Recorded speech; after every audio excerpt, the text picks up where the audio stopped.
ఇది ఒక కాపరి, ఒక కాపరే కాదు, ఆయన ఒక రాజు కూడా.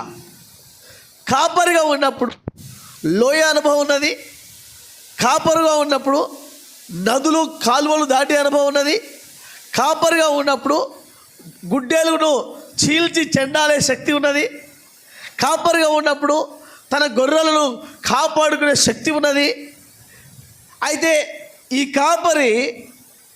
కాపరికి గొర్రెలను కాపాడుకునే సామర్థ్యత ఎవరో వచ్చి సహాయం చేస్తారు, లేకపోతే ఎవరో వస్తే కేక వేస్తే పరిగెత్తుకుంటూ తోడేళ్ళ నుండి తన మేకను కాపాడుతారు అని ఆలోచించేవాడు దావీదు కాదు.